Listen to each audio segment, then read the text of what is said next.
Alright guys, welcome back to my channel. My name is Donald and it's the middle of Christmas Eve and I'm making this video that you probably won't see until after Christmas. So I really hope you had a Merry Christmas. But anyways, today I really want to talk more about Binance, specifically around the Tai Chi documents. Now you might not have heard about what the Tai Chi documents are, but you're going to be surprised. And I'm going to leave a link to the article which goes into depth about what these Tai Chi documents are, because if you're using BinanceUS, this is going to make you think twice about using BinanceUS. So if you're using BinanceUS, Binance invested in BUSD or BNB, then you might want to watch this entire video. But anyways, make sure to smash that like and subscribe button and check out the links below.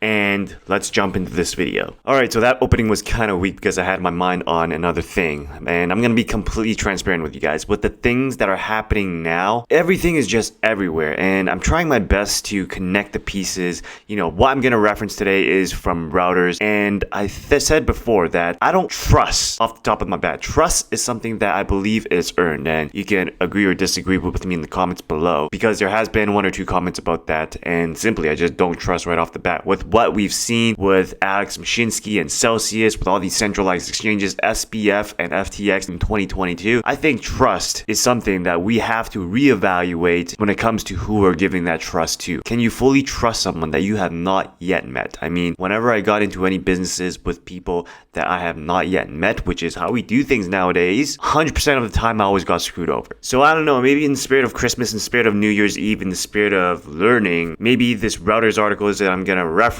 is completely a bought piece that is just defaming CZ and Binance, or maybe it's completely right about CZ and Binance and they're completely shady. All I want to get across is that there's a lot of things that I am wrong about, I admit it, and there's only a tiny little things that I'm probably right about. And with the content I put out, because I've seen some complaints here and there, I don't know if the content quality is getting better or worse. That is up to you guys to let me know in the comments. But the goals for all of these videos is not to point out that I think I am right, because I am far from believing that, because I know that the things I reference, there could be some truth to them, there could be some lies about them. But what I want is for you to actually go out there and discover the actual truths behind what I'm presenting, and then make decisions for yourself, because like I said, I can't say that I am always right. And most of the times I feel like I'm wrong, but you know what? That's what we're humans and we're learning machines. So I just wanted to get that out here, because I just felt like the quality of my content, I don't know where it stands, and I don't want to waste anyone's time with not getting any values from the videos I'm putting out. But with all that said, let's actually jump into today's content. So to start off this story about WTF are these Tai Chi documents, we have to look at the backdrop. So in 2018, CZ approved of a proposed plan to protect Binance from US scrutiny by setting up an American exchange, and this American exchange was BinanceUS. Now BinanceUS's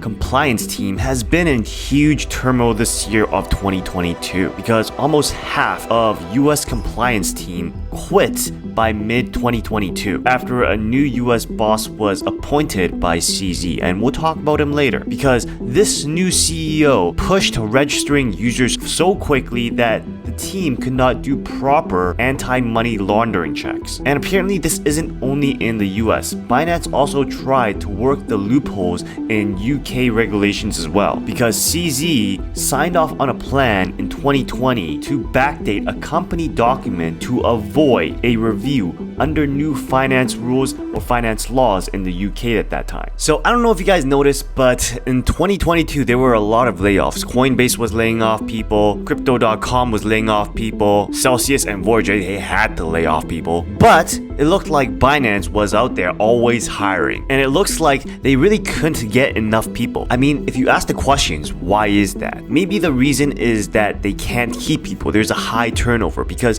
they're always talking about increasing headcount, increasing budget, but we never really hear them talk about turnover, which is something that's really, really important, because if there's a lot of turnover, that's a very big red flag. So in that Reuters report, they actually revealed that Binance actually had very weak anti-money laundering controls, and they withheld information from regulators, which enabled them to grow really fast. But that also enabled drug traffickers, fraudsters, and hackers to launder at least $2.35 billion worth of crypto through Binance. And they found that 2 Iranian crypto exchanges Walex and SALARIES have used Binance to launder $29 million worth of crypto despite US sanctions on Iran. Another thing that I want to mention is CZ is out buying media, because you remember that time when I said that CZ invested $500 million to help Elon acquire Twitter? Well, now after reading this, things makes more sense, because CZ is also out to invest in more companies that are in the media, retail, and gaming niche. It makes you wonder, is he trying to buy control of public opinion right now? And not only that, like FTX, a lot of Binance employees actually received their salaries in BNB. Now remember, price action is not always the same, but it often rhymes, and we can apply that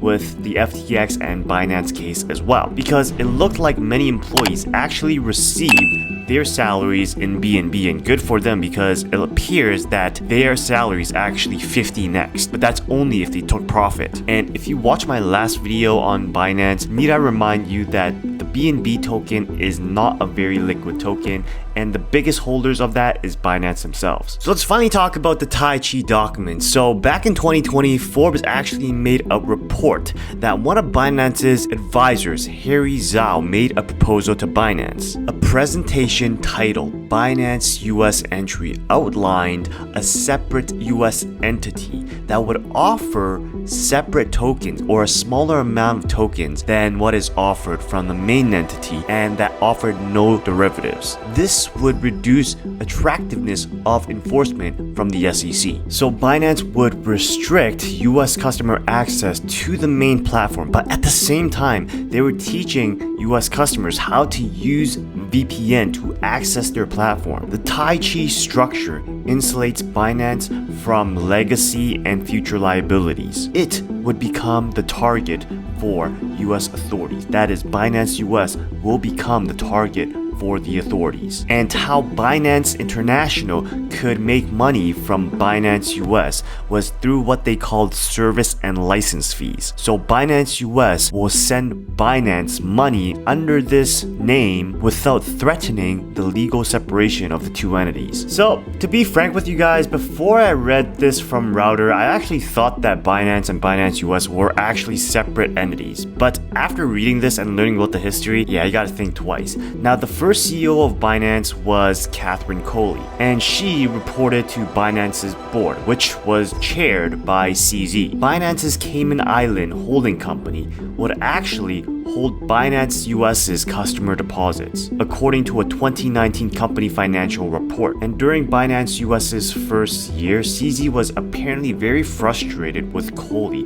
because growth was slow. He pushed her and she wouldn't lower her compliance standard, and so then she left. Her replacement, Brian Brooks, who was the compliance guy at Coinbase, joined as the next CEO, and that guy only lasted 3 months because he probably thought, alright man, this is too sketch, my career is on the line here, so I'm getting out of here. After that, Brian Schroeder, whose brother already worked at Binance, came on board. And this guy was a lot less stringent with compliance checks, so exactly the guy that CZ was looking for, looks like. But that also compromised the ability for Binance to do assessments on potential criminal activity, to the point that BinanceUS actually had to go back and ask for information from Binance International, which was being ran in Shanghai. That would make you think, WTF, I thought they were supposed to be separate. So it really feels like CZ and Binance are running the same playbook as SBF and FTX. CZ is going out there doing interviews and tweeting things like, trust us, everything is fine, all of this is FUD. And you know what? That's exactly what Sam did. So when I hear things like trust us coming from CZ, Binance, and Tether, I don't believe it. Because you know what? This whole problem, this whole FUDing problem could be solved if simply Binance or CZ just showed us the numbers, showed us the assets versus the liabilities, and tell us that they're solvent and we can see it for ourselves, and then all this problem would just magically go away. But have they done that? No, not yet. It makes you gotta ask the question, why? So for those of you guys who have asked me, do I still have assets in Binance? The answer to that is no. Do I still use exchanges to get crypto? Yes, I use Coinbase because I live in the US. Not right now, but most of the time I live in the US. And if you're not in the US, try using Kraken. Once you got your crypto from the exchanges, I pull them out. I pull them out to my ledger, which I don't have with me right now, but if you need a ledger, you can get them in the pinned comment below. Also get the Apricorn or the Keystone tablet to save your secret phrases there. And if you don't know how to use a ledger, check out this video because that's going to give you a 10-minute way to learn everything you need to know about how to use a ledger. Other than that, guys, if you've enjoyed this video, then please be sure to smash that like and subscribe button. It really helps out the channel. With that said, remember to continue working, continue building, continue inspiring.